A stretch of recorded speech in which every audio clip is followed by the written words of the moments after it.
Yo, what's going on, guys? Back with another video for y'all, back in the traditional setup. Today we're just going to be running through some of the latest transfers, some of the latest transfer rumors, just all the stuff that's been going on right now. It gets super hectic this time of year, so I'm going to try to keep getting some regular videos out for you guys to kind of summarize at least some of the bigger names and what's going on out there so that you guys don't have to be chronically online on Twitter like I do.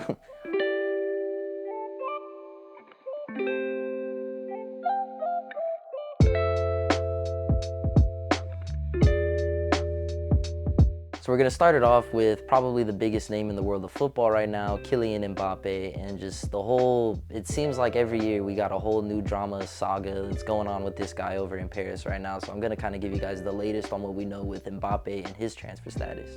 So PSG have made it clear to Mbappe that if he doesn't want to renew his contract this summer, that they will be looking to sell him on because they don't want him leaving for free after his contract expires next season, which is, I mean, naturally makes sense from PSG's perspective. Mbappe is really taking a super strange route with this and saying, I'm not leaving PSG, but I also don't want to extend my contract. So he doesn't want to go for the ultimatum that PSG is giving him, but he also doesn't want to leave. So I'm not really sure where that leaves the club and him in that situation. I'm not sure if he's playing some sort of long game. He did just come out with an interview like a day or two ago saying that, we don't have all the information and that he knows what's going on. So I guess we'll just have to kind of wait and see how that all plays out. It's a super strange situation, and I'm honestly just so sick of it. Like, obviously, Mbappe is a brilliant player. No one is doubting that, but it's just so much drama with this guy, man. It's ridiculous. It's frustrating. I'm sick of it. Let's just figure out what the hell he wants to do so we can move on already, please.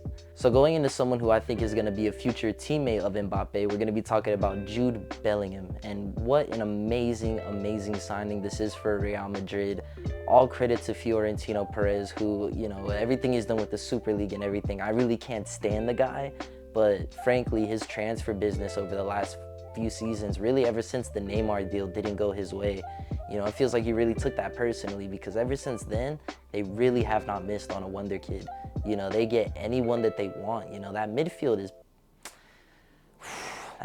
is ridiculous, man. They have 4 of the most talented young midfielders in the world, and they're all super diverse in their skill set. They've already been able to move Valverde out to the wing, Camavinga over to left back when they need to. Like, it's just unbelievable, man. These guys have so many options in midfield, all world class, all under the age of like 22, 23 or something. Maybe Valverde's like 24 now, but still, like, they've got a decade of amazing midfielders to come right after a generation of having Modric, Kroos, and Casemiro. Like, it must be nice. It must be nice. How freaking spoiled. Jeez. So next up, obviously one of the big topics on everyone's mind recently has been Saudi Arabia. Now, I don't want to get into the whole politics of everything because I will drag this video out way too long, but I do just want to say real quick that this is obviously one of the hugest sports washing kind of exercises that we've seen out of the Arab worlds ever. And it's a shame, for sure. It's a shame, but beyond from that, they already brought in Ronaldo earlier this year, and they are really adding on some star power to that with Karim Benzema. Looks like Conte is going to be going over there as well. And then the list of rumors just goes on and on and on. I got a few listed over here. We got Lukaku, Alexis Sanchez, Wilfred Zaha. It's a lot of big names, so it's going to be interesting to see how this league continues to develop. Obviously, it kind of gives more vibes of like the Chinese Super League or maybe older MLS vibes, where this is not necessarily a league that's raising their average level of talent, but they're throwing lots of star power at it, throwing lots of money at it. We'll see what happens, but yeah, those are some of the names that are kind of linked over there and some of the guys who you're going to be seeing over there next season. Another name who we might be seeing over in Saudi Arabia next season is David De Gea. So this is another one of those really kind of confusing ones. I wanted to touch on this in this video for sure because the reporting has been very confusing and very poor, to be honest, from the media on this whole De Gea contract situation. So technically, I believe they did not renew or have him like re-registered or whatever it is as a player for next season, which makes sense because his contract that he was currently on is expiring on July 1st. So it's natural that that's going to happen. And yes, he would technically be a free agent and be able to negotiate with other clubs. But we've kind of known that that's been this situation for like almost 6 months now. As far back as March, I believe, it's been reported that Man United and De Gea have been negotiating a new contract potentially. I'm assuming that's going to be on lower wages than what he's currently on, but the negotiations are happening between the two parties. That hasn't stopped today. He's not all of a sudden a free agent. It's not for sure he's leaving. It's not farewell Dave yet. It could be, don't get me wrong. Saudi Arabia is sniffing around. There's some clubs who are thinking about having to look at him. But from everything we know right now, it is totally on the table that he could be a Manchester United player still next season. So we're just gonna have to wait and see how those negotiations play out between the two parties. Also, please don't get taxed on Onana, because good player, but 17. Next up, keep it in the Premier League, keep it with Man United right now. We're gonna be talking about Mason Mount. So this is one that looks like it's pretty nailed on to be happening at some point. Although since it's Man United, it's going to be dragged out. It's going to be more complicated than it should be. That's just how it always is with Man United for some reason. It's ridiculous. Although the negotiations are probably going to take a long time and it's going to be stupid because it's Man United and that's just how these things tend to go, I do believe that Mason Mount is going to end up being a United player by the end of the window. And I think that with everyone fit, he still improves our best 11. I believe that he offers a lot of the same skills that Eriksen offered in the midfield. Maybe not quite as good with the ball at his feet, but whatever you're losing in that quality, you're absolutely gaining back in athleticism and defensive work rate, which is something this Man United midfield could absolutely use. And so I think it's overall a really strong signing, as long as it doesn't break too far beyond that like 55, 60 million mark, because once you're getting too past that number, it starts to become a bit of a ridiculous transfer for the price, considering that he's only got 1 year left on his deal and the club are pretty openly looking to sell. So hopefully we get a good price deal on that, and he's definitely a strong player who's gonna benefit the squad at United, and so I say go for it, just get it done. So moving into the third Chelsea midfielder that we're talking about leaving the club so far in this video, we've got Kanté and Mount already covered. Now we're going to be talking about Mateo Kovacic, who's it's looking pretty solid that he's going to be heading over to Manchester City. And this is a really interesting signing for them. You know, obviously it's going to add a lot of that squad depth. He probably won't play too much, but I think we're going to see that technical skill that he has really shining at City, which for me, obviously I don't love that as a United fan, but it is what it is. We're just gonna have to see how that plays out. And it does look like this deal is a pretty sure thing at this point. It looks like both of the clubs are on the same page. They're just negotiating the final kind of number they're gonna agree on. And the personal terms have already been agreed for like a week or so already. So it looks like Kovacic will be a Man City player sooner than later. And that's 3 pretty significant midfielders leaving Stamford Bridge this summer. So who are they gonna be bringing in to replace that, you might be thinking? Moises Caicedo. If you haven't heard of this guy, let me introduce you to a really brilliant player who's been having a phenomenal season at Brighton. Man United were in for this guy like over a year ago, I think, almost, back when he was still playing in South America. They didn't get him, and now here we are. He's been a Brighton player for this previous season in the Premier League. He was absolutely brilliant, and he's gonna be most likely moving on to a bigger team, probably Chelsea, it looks like. So I understand how some Chelsea fans might be a little bit, you know, suspicious about having players like Mount, Kovacic, and Kanté all leaving in the same summer. But bringing in someone like Caicedo is a brilliant signing. This guy is super diverse, a really great ball progressor, super strong, super athletic, really holds down the midfield well, and I think he's gonna be honestly a really solid Kanté replacement. Maybe not to that top level that N'Golo was at his peak, but definitely a similar profile player, gonna be able to cover a lot of gaps, help progress the ball forward, and I think this guy's gonna be a really strong signing for Chelsea, especially given all of the minutes that just opened up with all these players leaving. So another big potential midfield signing happening in London this summer could be Declan Rice going to Arsenal. That's been another really heavily reported rumor by David Ornstein for The Athletic. And honestly, I really want Arsenal to pull this move off, because this generation of players that they have is truly special. You've got players like Martinelli, Saka, Odegaard, you know, really top level young attackers. And that midfield, man, it lacks the quality, you know. What Arsenal truly don't need this summer is another Xhaka signing, Lokonga, another Vieira. You know, these midfielders they've been bringing in recently who add depth, sure, but it is not that star quality, that top level that they need. And I just feel like this midfield, it's desperately calling out for some world-class talent in there, someone who can control games, someone who can slow the pace down or speed it up. Just a captain, someone who can really, really control that team. Declan Rice, that's the type of player, that's the level of player that these guys should be looking for, no less than a world-class signing. Get in Declan Rice. If you want to be a serious club, Arsenal, this is the type of signing you need. And it looks like it could be, on the road to happening, so we'll see. We'll see how it plays out. Next up, we're moving on to a really, really weird one here with Kai Havertz. So it feels like this is one where it's more Chelsea just trying to open up money and open up space in their roster or whatever, because no one seems to really want this guy that bad. Real Madrid apparently were in for him for a bit to replace Benzema and then kind of pulled out from that. Now it's looking like he could be Arsenal, but I feel like he's still not necessarily that different of a profile player to someone like Jesus or Saka. Like, what does he offer that they don't? And so I'm just not really sure what it is that he would be bringing to this Arsenal side besides some more depth, which sure, that's nice, but if I was in Arsenal's position and I'm looking to sign a forward, it's definitely more of a traditional number 9 or a traditional inverted winger, someone who is just more guaranteed goals, basically. You don't want someone like Havertz who's just kind of an aesthetically pleasing attacker at times, who we don't even necessarily know what it is that he offers tangibly. Like, I feel like he's a very strange profile player.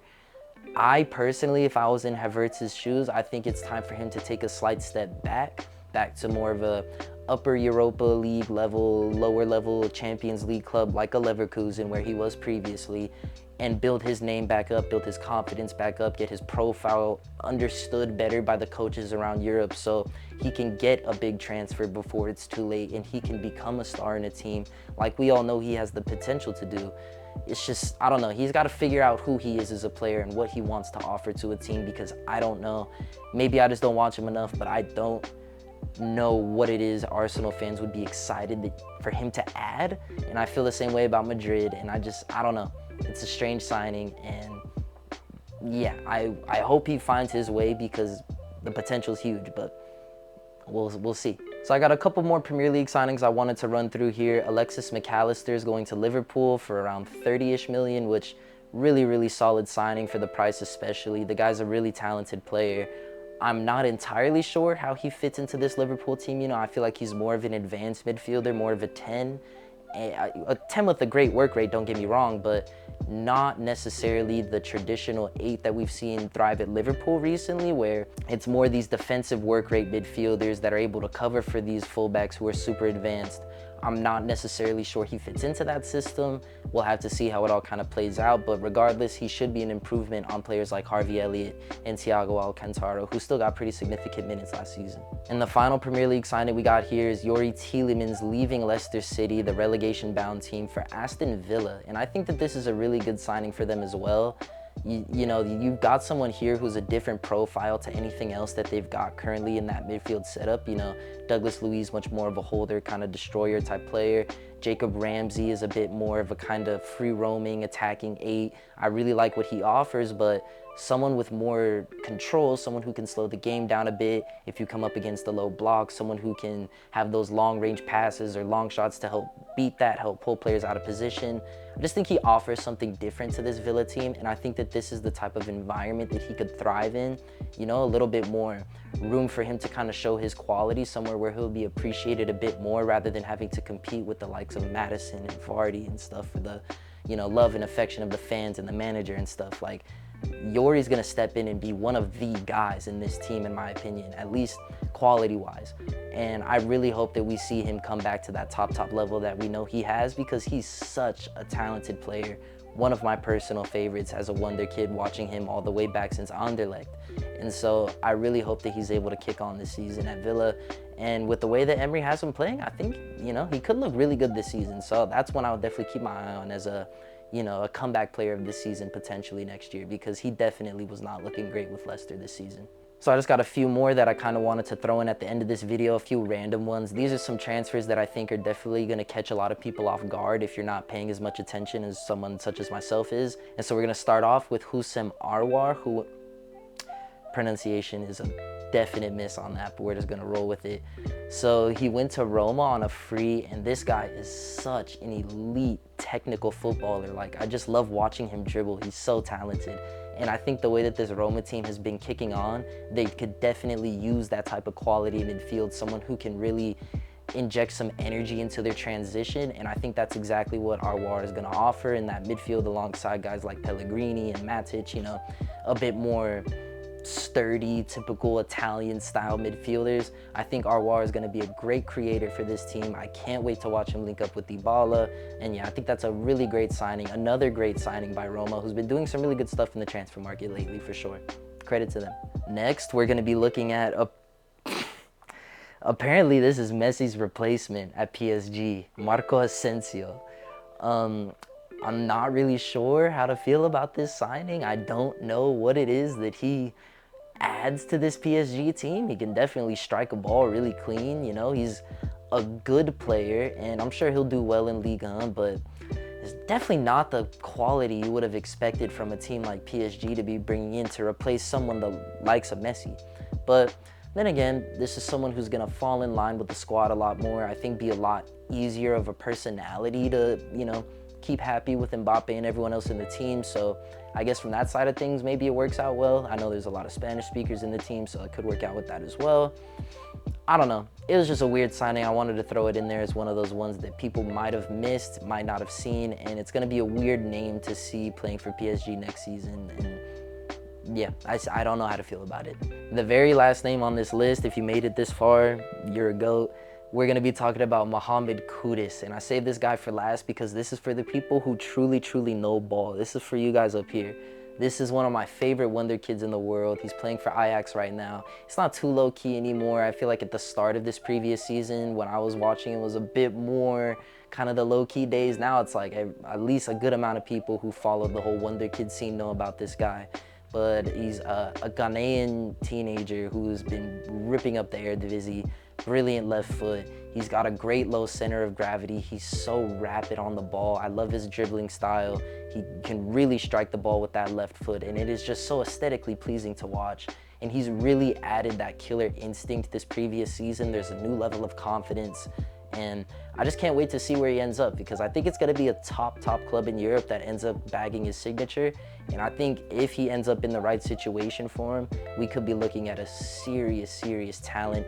Maybe the future of African football, the next generation's Salah or Mane type guy right here. So keep your eyes on this one. Don't say you didn't hear about it here. Mohamed Kudus, one to watch for the future for sure. Absolute baller. So yeah, this is a bit of a longer one. You know, I tried to keep it as condensed as possible, but there's already been so much movement in the transfer market so far. Already so many rumors going around, so many big names moving. So, you know, I just wanted to try and wrap up as much of it as I could for you guys in a timely fashion today. Hopefully you enjoyed. I'm going to try to keep getting these out, keep you guys updated on everything going on. You know, I don't want anyone loading up FIFA next year and being confused when they see, you know, who the hell is this on this team? No, none of that. If you keep it locked in here, we're going to keep y'all posted with all the information that you need. And that's all I got for y'all today. Peace.